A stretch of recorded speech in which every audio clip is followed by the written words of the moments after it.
부당하고 이해할 수 없는 고난 속에 있는 당신에게, 이것이 오늘 말씀의 주제입니다.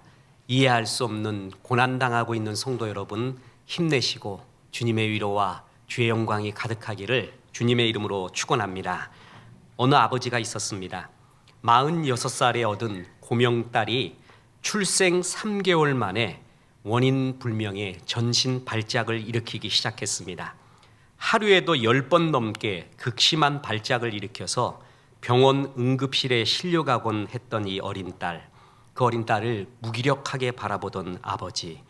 그 8년의 세월이 지났습니다.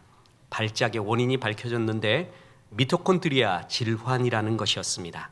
딸은 6,000번이 넘는 이상의 발작으로 뇌 손상과 지적 장애, 그 속에서 언어 능력을 완전히 상실하게 됩니다. 배변 활동과 옷 갈아입기 등 기초적인 자조 능력을 갖지 못하는 그런 딸을 보고 아버지는 절규합니다. 어린 딸이 고통받는 상황 가운데 하나님은 어디에 계십니까? 신실하게 주님을 섬기려 애쓰는 내게 왜 이런 일이 생깁니까? 하나님께 벌받을 만큼 심각한 죄를 내가 지었습니까? 아니면 믿음이 부족합니까? 아버지는 절규합니다. 하나님께 절규하고 질문을 쏟아내던 이 사람은 론 솔로몬이라는 미국의 맥클린 바이블 처치의 목사님입니다. 1980년 그가 부임한 이래로 교회는 아름답게 성장하고 성도들이 위로 얻고 힘을 얻으며 교회가 얼마나 아름다운 모습이었는지 모릅니다. 그러던 중 늦둥이 딸이 장애 진단을 받으며 이후에 솔로몬 목사 부부는 딸의 일거수일투족을 지켜보느라 거의 탈진할 지경에 이르릅니다. 이런 일이 세상에 있습니다. 우리는 하나님을 가리켜 천지를 창조하신 전능하신 하나님이라고 믿고 고백합니다. 또한 하나님은 우리의 죄를 위하여 아들을 보내주셔서 십자가에 못 박혀 죽게 하신 사랑의 하나님이라고 믿고 있습니다. 그런데 전능하시다면, 하나님이 정말로 우리를 사랑하시다면 도저히 이해할 수 없는 그런 일들이 우리 주변에는 일어나고 있습니다. 마치 하나님이 안 계신 것처럼, 계신다고 해도 무능한 것처럼, 아니 능력이 있다 할지라도 나를 사랑하지 않아서 나에게 관심이 없는 듯한 그런 일들이 우리 주변에서는 실제로 일어나고 있습니다. 이것은 많은 믿음의 선조들이 겪었고 우리가 겪었고 이 설교를 하고 있는 담임 목사인 저도 겪었습니다. 이런 일들이 분명히 세상에 있습니다. 베드로전서 2장 19에서 20절은 우리가 이 땅에 겪고 있는 고난과 그에 대한 말씀, 해석을 너무나 명확하게 해주고 있습니다. 첫째는 죄가 있어 매를 맞는 고난이 있다고 했습니다. 이건 해석하기가 쉽습니다. 둘째는 하나님의 길을 택함으로써 얻는 선택적 고난, 주님 때문에 내 스스로 받는 고난이 있다고 했습니다. 이것은 영광스러운 고난입니다. 그런데 오늘 본문에 또 하나의 고난이 있는데 그것은 부당한 고난이라는 것입니다. 이 부당한 고난은 원인과 결과가 뚜렷하지 않은 고난, 왜 이런 일이 있는지 이해할 수 없는 고난, 이런 것들이 우리 가운데 있다라는 것입니다. 그리고 이것은 실제합니다. 오늘 그 말씀입니다. 이 말씀이 참 부담스럽습니다. 그리고 이 말씀에 대한 해석과 극복의 방법이 명쾌하면 너무나 좋겠는데 여러분이 실망할 수도 있습니다. 근데 실망이 아니라 정말 우리 주님께서 이 말씀을 이 고난 속에서 해주시고 싶은 말씀이 우리 가운데 있다고 믿습니다. 오늘 본문은 첫째로 부당하고 이해할 수 없는 고난이 실제로 있다라는 것을 말씀해주고 있습니다. 보십시오. 베드로전서 2장 19절, 부당하게 고난을 받아도 하나님을 생각함으로 슬픔을 참으면 이는 아름다우나. 부당한 고난, 부당하다. 개역 한글에서는 애매한 고난이라고 했습니다. 헬라어 원어에 보면 아디케오라고 나오는데 아라는 말과 디케오라는 말의 합성어입니다. 아는 헬라어의 부정불변사, 영어로 말하면 not, not이라는 뜻입니다. 아니라는 것, 히브리어에서는 로라고 말하는데 헬라어에서는 아라고 말합니다. 아닌 것. not, 디케라는 것은 뭐냐면 디다케, 뭐냐면 공의라는 것입니다. 공의. 디케오.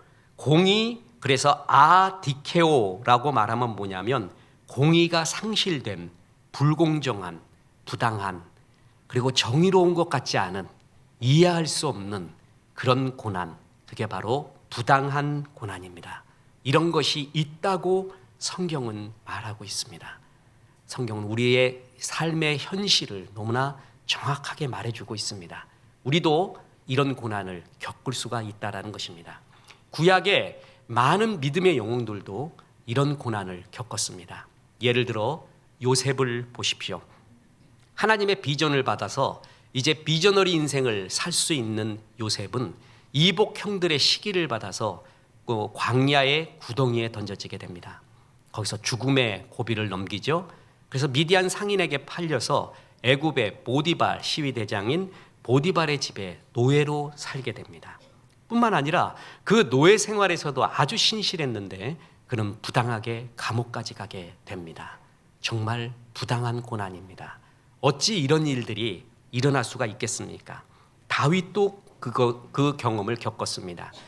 모두가 두려워했던 블레셋 용병 골리앗 앞에 그는 생명을 걸고 만군의 여호와의 이름으로 그를 물리칩니다.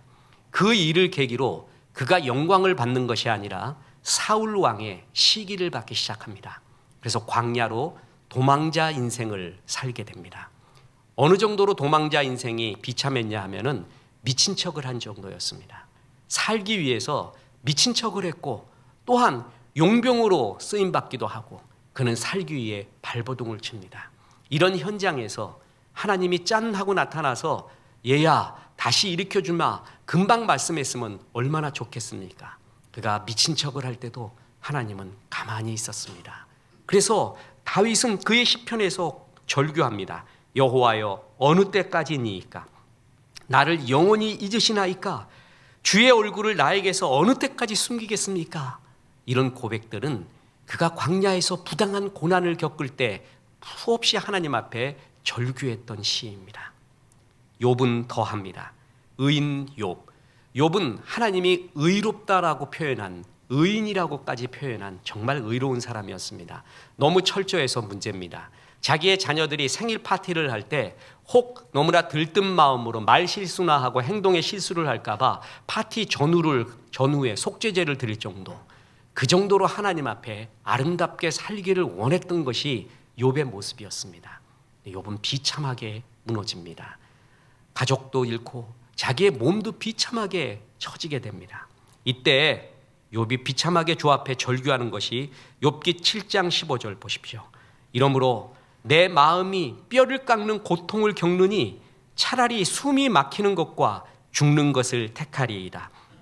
내가 생명을 싫어하고 영원히 살기를 원하지 아니하노니 나를 놓으소서 내 날은 헛것이니이다.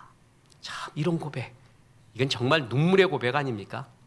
우리가 욥기야 하면은요 다 읽지를 않고요 앞부분과 끝부분만 읽습니다. 앞에 욥이 범죄하나 입으로 범죄하지 않아, 욥이 고난당하나 입으로 범죄하지 않았다.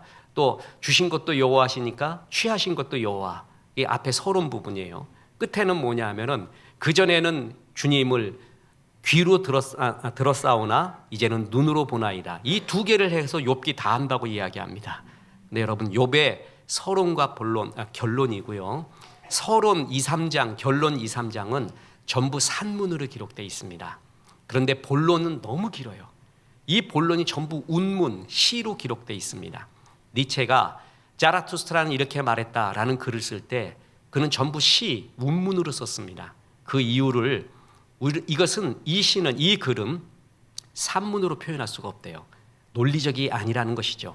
운문으로서밖에 표현할 길이 없다 할 정도인데 욥기의 정말 많은 부분, 대다수의 부분은 전부 시로 되어 있습니다. 운문으로 되어 있습니다. 제정신으로 말할 수 없었습니다. 그 긴 기간 동안에 욥은 절규합니다. 자기가 입으로 범죄하지 않겠노라라고 이야기했는데 오늘 구절을 한번 보십시오. 입으로 얼마나 많이 범죄했는지 모릅니다. 심지어는 하나님 앞에 대듭니다. 그리고 이럴 수 있냐고 이야기합니다. 부당한 고난, 이 부당한 고난의 하이라이트는 예수님입니다. 죄가 없으신 분, 우리를 위하여 이 땅에 오셨는데, 그래서 사랑하고 낮은 자를 세워주시고 병까지 고쳐주시고 다 했는데 그 사랑하는 사람들의 손에 의해 십자가에 못 박히게 됩니다. 이 부당함 있을 수가 없습니다. 그런데 이것이 실제하고 있다는 것입니다. 소설가 박완서님은 1988년 그의 나이 58살 때 남편을 잃게 됩니다. 그런데 그것도 가슴 아픈데 3개월 후에 의대에 다니던 생떼 같은 사랑하는 아들도 교통사고로 잃게 됩니다. 그때 그는 하나님께 한 말씀만 해달라고 절규를 합니다. 그래서 쓴 글이 한 말씀만 하소서 아닙니까? 이 한 말씀에 대한 구절은 사실 마태복음 8장 백부장의 이야기에서 나오는 성경 구절입니다. 백부장이 자기 하인이 병들었을 때 주님이 우리 집에 오는 것을 감당하지 못하겠습니다. 하나님 한 말씀만 하십시오. 예수님 말씀 한마디만 하면 낫겠나이다 했던 그 구절이에요. 그것을 그대로 인용해서 이야기한 것입니다. 아마 박완서님은 이렇게 절규했나 봅니다. 주님, 그때 한 말씀만 해주셨으면 내 아들이 죽지 않았을 것입니다. 그리고 또 이런 말일 것입니다. 지금이라도 무슨 영문인지 한 말씀만 해주십시오. 바로 그 고백이에요. 그래서 그의 책에 한 말씀만 하소서 책에 보면 이런 구절이 실제로 나옵니다. 내가 이렇게까지 고통받아야 하는 건 도대체 무슨 영문인지 더도 말고 덜도 말고 한 말씀만 해보라고 애걸하리라. 애걸해서 안 되면 따지고 덤비고 쥐어뜯고 사생결단을 하리라. 나는 방바닥으로 무너져 내렸고 몸부림을 쳤다. 방안을 헤매며 대굴대굴 굴렀다. 이런 고통 속에서 하나님 앞에 말합니다. 여러분 묻겠습니다. 아까 그 목사님이 박완서님이 욥이 다윗이 정말 그런 죄를 지어서 이런 일을 당합니까? 몹쓸 죄를 지어서 당하고 있는 그런 징계입니까? 아닙니다. 이해할 수가 없습니다. 이런 일들을 우리도 겪었습니다. 그리고 저도 겪었습니다. 세상에서 제일 힘든 게 이해할 수 없는 고난을 당할 때입니다. 그리고 목사님들이 제일 고통스러운 설교, 제일 고통스러울 때가 어느 때냐면 바로 이 이해할 수 없는 고난을 당하고 있는 성도님을 바라볼 때입니다. 그리고 무슨 말을 해줘야 되는데 아무 말을 못하겠습니다. 해줄 수 없는 일, 이런 것들이 실제로 있고 목사님들도 겪고 있다는 것입니다. 그리고 성경은 이런 일이 있다고 분명히 얘기해주고 있습니다. 부당한 고난, 이해할 수 없는, 우리가 보기에는 정의롭지 못한, 공정하지 못한 고난이 우리 가운데 있다. 이것을 말해주고 있습니다. 그러나 여기서 그치지 않습니다. 하나님은 이 고난을 극복하는 방법을 이렇게 말씀합니다. 두 번째 교훈입니다. 하나님을 생각하며 견디라라는 것입니다. 다시 베드로전서 2장 19절 보겠습니다. 부당하게 고난을 받아도 하나님을 생각함으로 슬픔을 참으면 이는 아름다우나. 아까 박완서님 이야기를 했습니다. 박완서 선생을 인터뷰한 잡지사 기자가 선생님 그런 고통을 어떻게 극복하셨습니까? 라고 물었습니다. 그러니까 박완서 선생은 이렇게 말합니다. 그것은 극복하는 게 아니라 견디는 것입니다. 극복은 어때요? 견디고 참을 뿐이래요. 저는 이것이 진짜 큰 고난을 겪은 사람의 고백이라고 봅니다. 극복할 수는 없지만 견디는 것, 참는 것, 그것이라고 봅니다. 탈북 목회자 우리의 모임 또 이제 요번 말에 또 합니다. 이분들과 교제하고 독서 토론회하고 역량을 키워주는데 교회가 섬겨주고 또 가서 식사를 할 때 그렇게 좋을 수가 없습니다. 그때 제가 제일 궁금해서 묻는 여러 가지 중에 하나가 노동교화소, 이른바 탈북하고 난 다음에 다시 북송이 돼서 끌려갔던 노동교화소, 거의 우리가 케어하고 있는 6명의 목사님들이 그걸 다 겪었습니다. 우리가 그분들의 간증을 들어봤잖아요. 그런데 노동교화소에 대한 간증이 거의 없습니다. 그냥 살짝 지나갈 정도, 우스갯소리로 살짝 지나갈 정도로 해서 제가 구체적으로 물어봤습니다. 그런 말들을 하면 이른바 은혜도 받고 우리가 공감도 할 텐데 왜 그런 말 어떻습니까? 진짜 겪었습니까? 라고 했더니 갑자기 식사하는데 분위기가 싸늘해져요. 그래서 거기 들어가면 인간이기를 포기해야 되고 남성이기를 포기해야 되고 여성이기를 포기해야 된대요. 그러면서 하는 말이 자기는 그 말을 못하겠다는 거예요. 다들 하면은 속에서 아픔이 다시 일어난대요. 겨우 진정시키고 있는데 그 말을 하면은 다 공감도 일으키고 많은 이야기들이 나올 것 같지만 못하겠대요. 그래서 우리 한 목사님은 자기가 그 교화소 얘기를 잠깐 지나가면서 했는데도 우리 교회에 와서 제가 보기엔 거의 안 한 거예요. 교화소에 끌려갔었다. 근데 극적으로 하나님 은혜로 이렇게 살아오게 됐다. 그 정도였어요. 그 정도. 그날 밤 잠을 못 잤대요. 며칠을 알았대요. 며칠을. 그만큼 아픈 거예요. 진짜 아픔은 극복이 안 되나 봐요. 견디는 것이라는 것입니다. 그러면서 하나님이 말합니다. 하나님을 생각함으로 참아라. 디아 쉬네이 대신 대우. 하나님을 향한 의식, 하나님을 잊지 않음으로써, 하나님을 묵상함으로써 하나님께 예배하고 기도함으로써 뭐라고요? 참는 것이다. 견디는 것이다. 이렇게 말하고 있습니다. 우리 흔히 이렇게 말하잖아요. 눈물 젖은 빵. 그죠? 이것을 아주 지극히 가난해서 눈물 속에서 먹었던 빵, 지극히 어려워서 생존의 어려움 속에서도 그 눈물 흘린 그 빵을 먹어본 사람, 그걸 못 먹은 사람하고는 인생을 논하지 마라. 우리는 흔히 이렇게 말해요. 근데 저는 그것을 조금 달리 해석합니다. 빵에 눈물이 흘려졌어요. 그거라도 먹어야 돼요. 안 먹고 싶어요. 안 먹고 싶은데 그 눈물 젖은 빵에 꾸역꾸역 들어가더라는 거죠. 박완서 선생이 자기에 대해서 환멸을 느꼈어요. 왜냐하면 내 새끼가 그렇게 죽어갔는데 자기가 밥알에 대해서 그리움이 있더래요. 먹고 싶더라는 거예요. 자기 그게 너무 싫더래요. 왜 조금 시간이 지나니까 밥알을 먹고 싶은가? 밥알에 대한 환멸을 느꼈다는 거예요. 전 그게 눈물 젖은 빵이라고 봅니다. 빵에 눈물이 젖었는데 그거라도 다시 먹어야 되는 우리 인생. 그 눈물 젖은 빵을 먹고 살아야 되는 인생. 그게 우리라는 것이죠. 이럴 경우가 있다라는 겁니다. 이런 가운데 하나님을 생각함으로 참고 견뎌라. 그러면 이는 아름다우나, 이 아름다우나 투트가르 카리스라고 헬라어에서 나와 있습니다. 아름답다라는 표현이 은혜라는 말, 카리스라는 말이라는 거예요. 여러 해석이 있습니다. 그 중에 하나가 이겁니다. 잘 하나님 생각하며 참고 견뎌봐라. 그러면 그 가운데도 은혜가 있을 것이다. 그 가운데서도 하나님은 은혜를 주신다. 이 말이 정말 눈물겨운 말입니다. 저는 이렇게 생각해 봤습니다. 이 말씀을 하시면서 하나님도 얼마나 힘드셨을까? 얼마나 힘들게 이 말씀을 하실까? 더 뚜렷한 놀라운 말이 아니라 부당한 고난이 있다. 그리고 그것을 당할 때 나를 생각하며 견뎌라. 참고 견뎌라. 그 중에서도 반드시 은혜가 있을 것이다. 그것이 아름다운 일이다. 이렇게 말해주고 있다는 겁니다. 왜 우리가 하나님을 생각하며 견뎌야 될까요? 그것은 첫째로 우리가 이해하지 못할 하나님의 영역이 있는 거예요.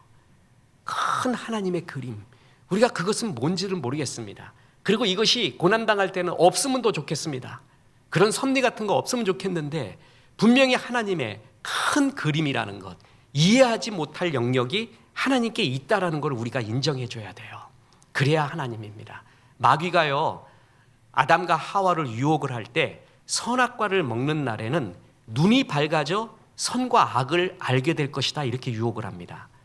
눈이 밝아졌다고 착각하는 것, 모든 걸 알아야 된다고 착각하는 것, 그리고 선과 악을 알게 된다는 것. 그때 표현이, 히브리적 표현이 선과 악을 안다라는 것은 하나님의 영역입니다. 이 세상에 뚜렷한 선과 악을 온전히 아는 것은 하나님밖에 없습니다. 우리가 선과 악을 이야기할 때 다 자기중심적으로 말하죠. 이데올로기 중심적으로 말합니다. 마이클 셀던이 정의가 무엇인가 라고 말할 때 정의를 정의하기가 제일 어렵다는 거 아니에요. 뭐가 정의냐? 보는 관점에 따라 정의는 다르다는 거예요. 선과 악을 정확하게 말할 수 있는 분은 하나님밖에 없습니다. 그런데 내가 그것을 알고 있다고 착각하게끔 만드는 것, 그 얘기는 뭡니까?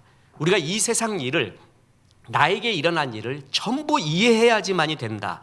전부 알아야만 된다. 전부 해석해야만 된다. 우리는 어찌 보면 그런 혼란 속에 빠져 있습니다. 근데 분명히 알아야 될 것이 있습니다. 다 이해할 수 없는 게 있습니다. 하나님의 영역 중에 이해할 수 없는 영역이 있다는 것을 크게 바라보면서 그 하나님을 바라봐야 됩니다. 그 대표적인 것이 요셉의 이야기입니다. 보십시오. 요셉은 이복 형들의 시기를 받아서 광야의 구덩이에 던져지고 애굽의 종으로 팔려가게 됩니다. 그런데 하나님이 이렇게 말합니다. 창세기 39장 2절입니다. 여호와께서 요셉과 함께 하심으로 그가 형통한 자가 되어 그의 주인은 애굽 사람의 집에 있으니. 이해가 안 갔습니다. 아니, 노예로 팔려가고 온갖 수모 속에서 이런 생활을 하고 있는데 이게 형통한 것이라고요? 이해할 수가 없습니다. 더군다나 노예 생활 속에서도 충성을 다하고 신실하게 살았는데 보디발의 아내에게 모함을 받아서 옥에 갇히게 되었습니다. 그런데 옥에 갇히게 된 요셉을 가리켜 하나님이 또 이렇게 말합니다. 창세기 39장 23절 여호와께서 요셉과 함께 하심이라. 여호와께서 그를 범사에 형통하게 하셨더라. 그냥 형통도 아니라 범사의 형통이래요. 더 구렁텅이로 빠져서 이제 죽을 고비에 있는데 범사에 형통하게 했대요. 이게 그때 당시에 요셉의 입장으로서는 이해가 안 갑니다. 그런데 우리는 요셉의 이야기에 대한 전체 스토리, 큰 그림을 이해하고 있잖아요. 알고 있었기 때문에 그때 당시 요셉의 입장에서는 이게 이해가 안 가지만 우리는 이해하고 있습니다. 큰 그림을 본 우리는. 요셉이 만일 아버지가 입혀준 채색 옷을 입고 가나안 땅에 계속 있었다면 애굽의 총리가 되지 못합니다. 이스라엘을 구원하지 못합니다. 아니, 가나안 7년 흉년이 들었을 때 거기서 굶어 죽을 수도 있었습니다. 그런데 그가 이러한 고난 속에서 애굽의 총리 대신이 되고 그걸 통해서 가족과 이스라엘 민족을 구원하고 그야말로 하나님 나라의 백성으로서 사는 인큐베이터 역할을 그거를 통해서 하게 됩니다. 다시 말합니다. 그때는 이해가 안 갑니다. 너무나 부당한 고난을 당합니다. 그러나 큰 그림 속에서 보면 하나님이 이런 큰 그림에 섭리가 있었구나 하고 그때서 알게 됩니다. 우리가 살아서 모를 수도 있습니다. 천국 가서 알 수도 있습니다. 욥은 고난당할 때 하나님 이유를 가르쳐 주십시오라고 끝내 물어봤습니다. 근데 하나님이 나타났을 때도 욥은 그 이유를 모릅니다. 하나님이 가르쳐 주지 않습니다. 우리는 그 이유를 모르고 죽을 수도 있습니다. 천국 가서 그 이유를 해석할 수도 있습니다. 아니, 그날에는 너희가 아무것도 묻지 아니할 것이요. 전 그 구절이 너무나 좋습니다. 물을 필요도 없는 곳, 천국. 거기 가보니까 모를 필요도 없는 모든 것이 이해가 되는 하늘나라, 그것이 우리에게 있다라는 겁니다. 보십시오. 바둑의 하수는요, 고수들의 세계를 모릅니다. 한 10급쯤 되는 사람이 세계 대전이 이렇게 벌어지고 있는 한 구단끼리의 모임에서 바둑 두고 있는 건 이해가 안 갑니다. 하수는 특징이 뭐냐 하면은 아다리 쳐서 따먹을 때가 제일 좋습니다. 눈앞에 아다리 그 단어도 얼마나 좋은지 몰라요. 그래서 하나 싹 빼올 때, 2개 빼올 때 그게 단주랍니다. 그래서 고수들이 드는 것을 이해하지 못합니다. 한 고수가 10개 정도, 10수 정도 들어야 그때 왜 거기를 뒀는지 이해가 되게 됩니다. 인생이 이와 같습니다. 우리는 다 알지 못합니다. 우리는 한 10급쯤 되는 바둑 사람들입니다. 하나님은 9단이 넘습니다. 하나님이 두시는, 하나님이 내 인생의 바둑돌을 인도하시는 것을 그때 당시에는 이해할 수 없습니다.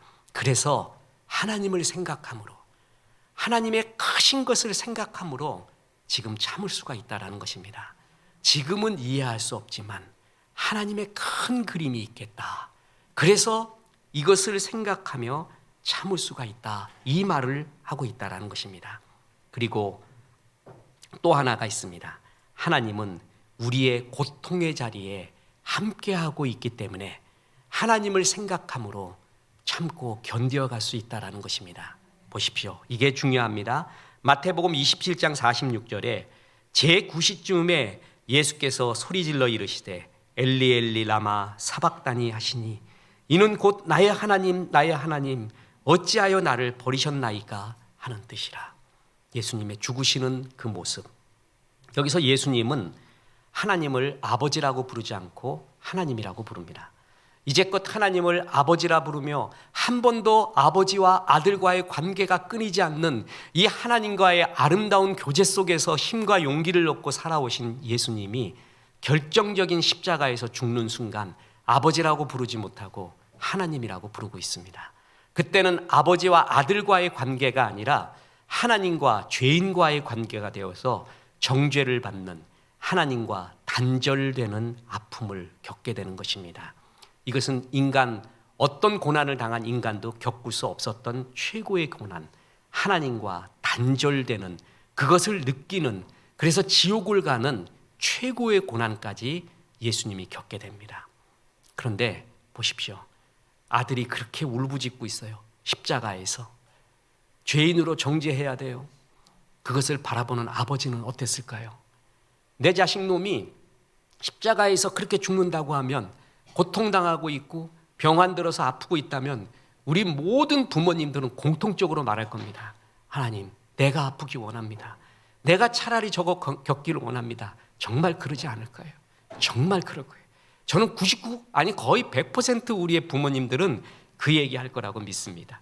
십자가에 달린 예수님은 예수님이 아니라 하나님 그 자체였습니다. 십자가에는 하나님이 못 박히셨습니다. 이것을 경험했던, 그래서 이것의 의미를 알았던 깊은 신학자 한 사람이 있었습니다. 그는 몰트만이라는 독일의 신학자고 우리 한국에까지 와서 강연을 했던, 그의 저서가 십자가에 달리신 하나님 그리고 희망의 신학이라는 것입니다. 그는 독일인입니다. 2차 세계대전 막바지에 어쩔 수 없이 독일군으로 참전했다가 영국군에게 포로로 잡혀서 5년 동안 영국 포로 수용소에서 그는 포로 생활을 하게 됩니다.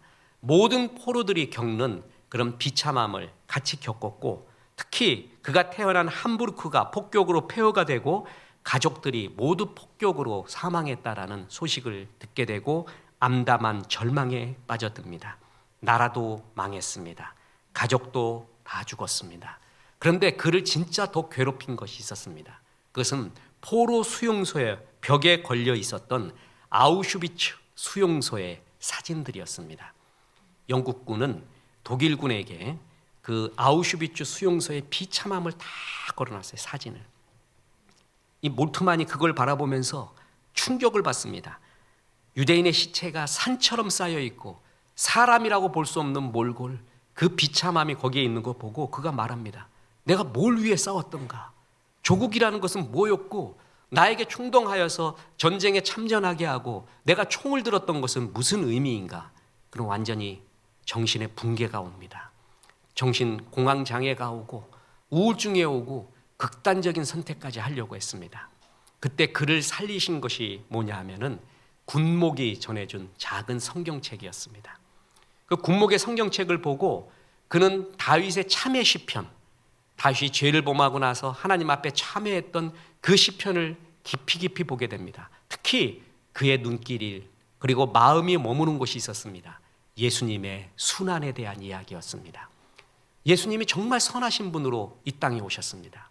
사람들을 위하여 목숨을 십자가에 죽으려까지 오셔서 사랑해주고 병을 고쳐주시고 낫고 홀한 자를 일으켜주셨는데 그 사랑하는 사람들의 손에 의해서 십자가에 못 박히게 됐다라는 거예요.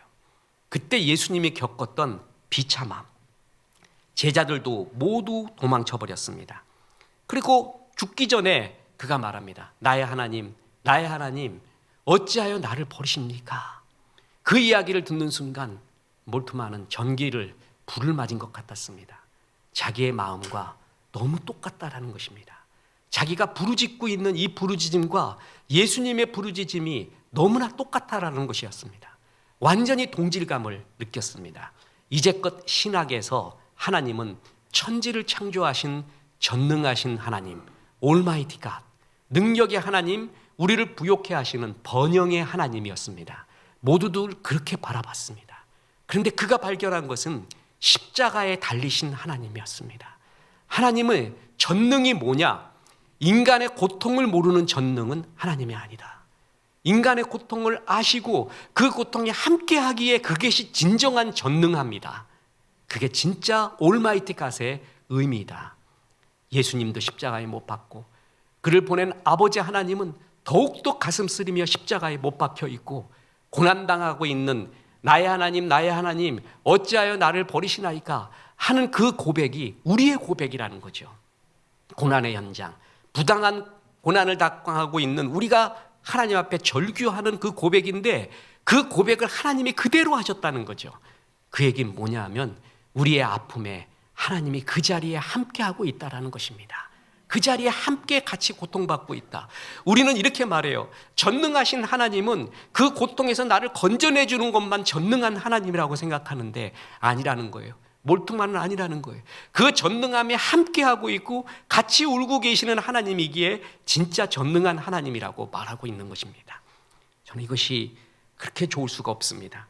고난 당할 수 없는 전능한 하나님은 가난하다. 왜냐하면 그는 사랑할 수 없기 때문이다. 그는 사랑하기 때문에 고난당한다. 이 세상은 하나님을 떠난 인간들의 이야기, 그래서 신라곤의 이야기예요. 그래서 이해할 수 없는 수많은 고난들이 있습니다. 그 고난 속에 하나님이 함께 울고 계시다는 것, 모든 고난을 정당하게 다 해결해 준다? 그게 하나님의 전능함이 아니라 이 부당한 고난, 이해할 수 없는 고난을 겪고 있는 그 모든 고난, 우리의 고난에 하나님이 함께 고난당하고 있다, 고통당하고 있다. 그것이 전능함의 의미라는 거예요. 그래서 그는 하나님을 가리켜 십자가에 달린 하나님, 이렇게 이야기합니다. 그리고 그 십자가에 달린 하나님이 우리의 고통을 함께하고 있기 때문에 나는 희망을 느낄 수 있다. 그래서 그의 신앙이 희망의 신학이라는 것입니다. 일부의 이런 부당한 고난에 대해 설교를 하는데 근래 부당한 고난을 겪었던 우리 집사님 한 분이 거기 앉아 계셨습니다. 설교 끝까지 가는데 설교를 못 하겠더라고요. 그분이 계속 울고 계시는데 무슨 이야기를 더 할까? 그런데 성경은 오늘 분명히 말하는 게 부당하게 고난 당하더라도 하나님을 생각함으로 참으면 이는 아름다우나. 더 멋진 말을 해주고 싶은데 멋진 말이 없고 하나님 생각하며 견디래요. 참으래요. 이 말이 성경에 오늘 그대로 기록된 말이에요. 참으셔야 됩니다. 견디셔야 됩니다. 그리고 하나님이 그 아픔에 함께 하십니다 하면서 심히 설교를 할 때 아픔을 느낍니다. 그러니까 부당한 고난, 자식을 잃은 부당한 아픈 고난을 겪은 그에게 제가 설교가 제일 어려울 때가 또 그때였습니다. 그 다음 주가 가정주간이었습니다. 그래서 가정에 웃음이 있고 희망이 있기를 기원합니다 라는 설교를 해야 되는데 그분 앞에서 어떻게 그런 설교를 할 수가 있겠습니까? 어떻게 그런 말을 할 수가 있겠습니까? 다른 사람 다 아멘 하더라도 그분은 어떻게 느낄까요? 오늘 보세요. 수요일 날 수요 예배 정말 은혜를 받아서 내 자녀를 이렇게 축복하라. 그래서 신구약에 나타난 한 59절 정도의 그런 자녀를 위한 축복의 성경 구절을 중심으로 하나님 앞에 말씀 듣고 자녀 위에 기도합시다. 제 말이 틀렸습니까? 틀리지 않았죠. 근데 아픔이 있어요. 자녀를 잃은 성도가 있고요. 자녀를 못 가진 성도가 있어요. 이 성도님들은 이걸 생각할 때 어떤 마음이 있을까? 그죠? 제가 목회라는 것을 생각을 할 때 그랬습니다. 저는 성경 잘 분석해서 잘 말하고 멋지게 쿨하게 설교하면 한 줄 알았어요. 그래서 설교를 더욱더 멋지게 하는 법이 뭔가, 그게 목회인 줄 알았습니다. 근데 어느 날부터 목회가 뭔가라고 생각을 할 때 제가 느끼는 게 하나가 있습니다. 그것은 아픔을 느끼는 거구나. 아픔.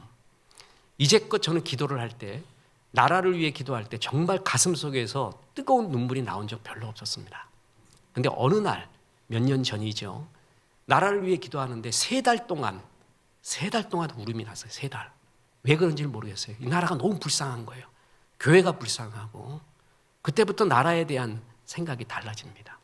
그리고 어느 날 기도를 하는데 저도 이제 20년이 넘어가잖아요. 담임 목회. 근데 밤에 잠이 안 와갖고 저는 잠을 잘 자는 사람입니다. 우리 집사람이 잘합니다. 그냥 어느 곳에든 머리만 기대면 자는 사람입니다. 잘 잡니다. 그리고 아들이 그리고 아내가 밤에 그 무슨 소리 안 났어요? 밖에서 시끄러운 소리 나던데 뭐 하던데 전 모릅니다. 그냥 자는 사람이에요. 이게 하나님이 주신 복이라고 생각해요. 근데 몇 번을 깹니다. 깼는데 뭐 때문에 깼냐 하면 성도님 때문에 깼어요. 성도님이 불쌍해서 깨요. 내가 어떻게 해줄 수 없는 게 불쌍하기도 하고. 저 이런 적 별로 없었습니다. 전부 내 문제 갖고 억울해서 잠 못 자는 경우 있었습니다. 내 잘 되게 해달라고 뭐 잘 되게 해달라고 기도해서 그것 때문에 흥분해서 못 자는 경우도 있었습니다. 그날 오버해갖고 커피 5잔 먹어갖고 그래갖고 잠 못 자는 경우도 있었습니다.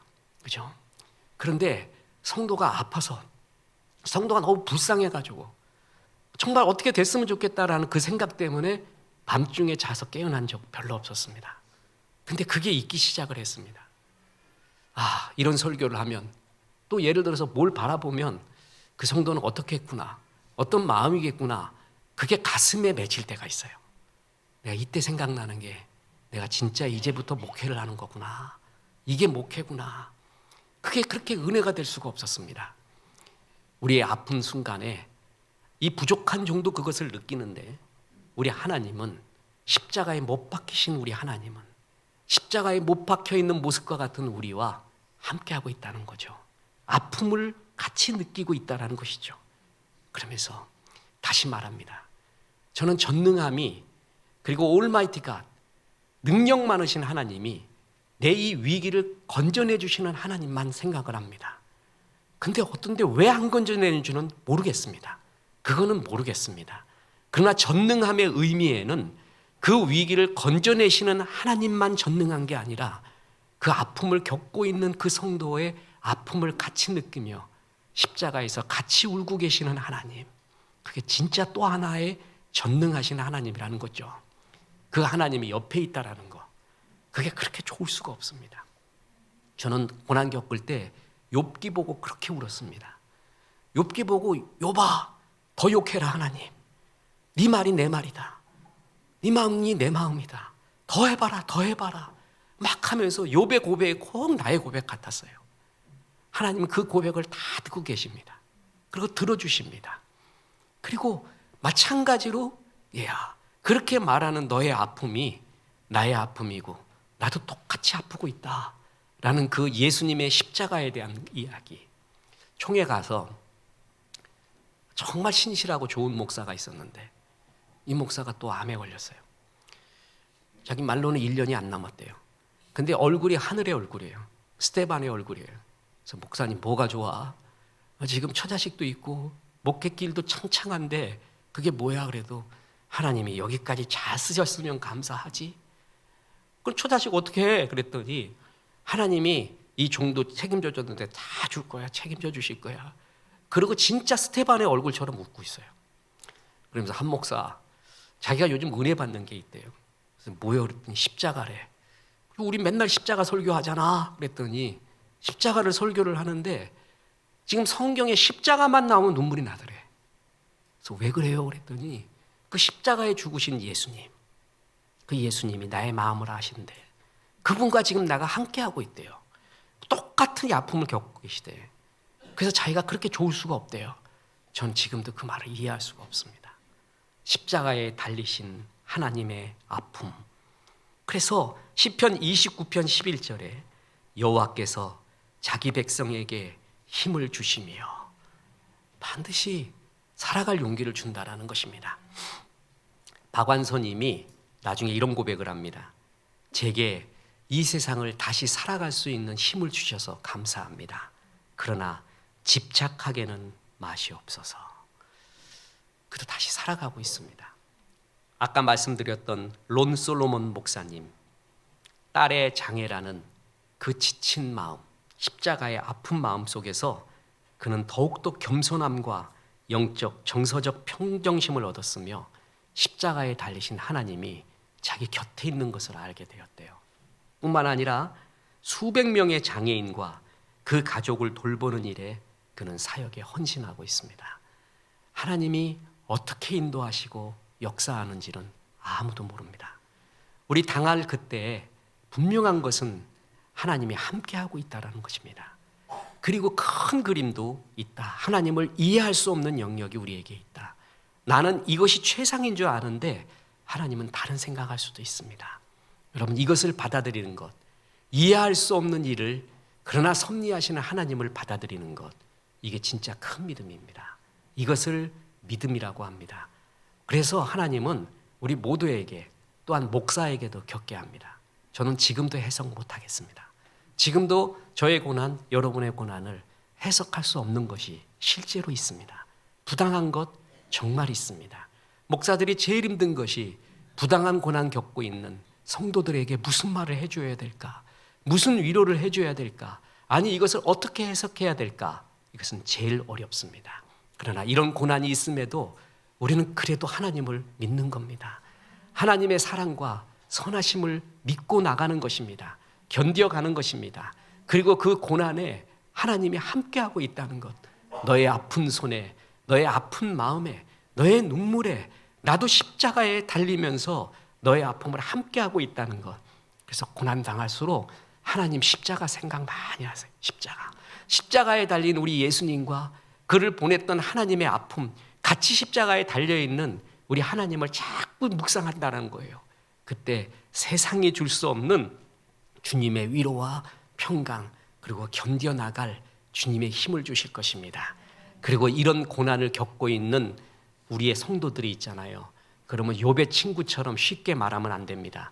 기도 안 해서 그래, 죄 지어서 그래, 절대로 이런 말 하면 안 돼요. 이런 말 하지 않고 성경 구절, 마지막 구절을 드립니다.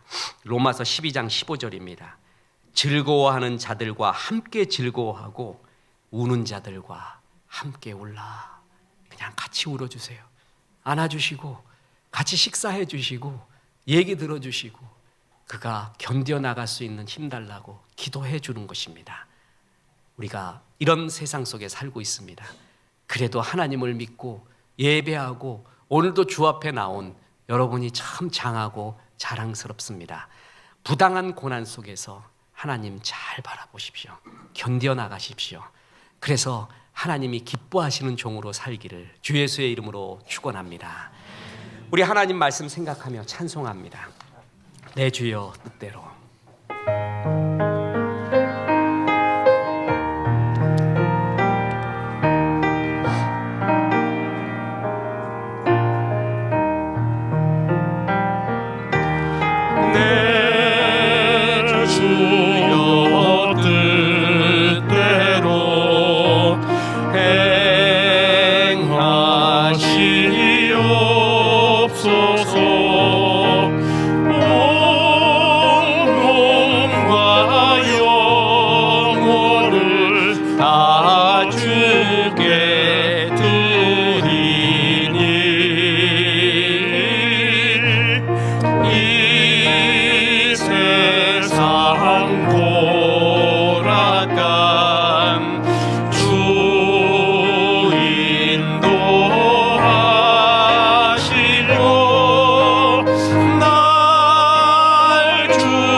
이제는 우리 구주 예수 그리스도의 은혜와 하나님의 크신 사랑과 성령님 부당한 고난 속에서 주님을 바라보라 말씀하심이 이 말씀에 아멘한 부당한 고난을 겪고 있는 우리 성도님 그리고 우리 모든 성도님들에게 함께 하셔서 이제부터 끝날까지 크신 영광 받으시옵기를 우리 구주 예수 그리스도 이름으로 축원하옵나이다. 아멘.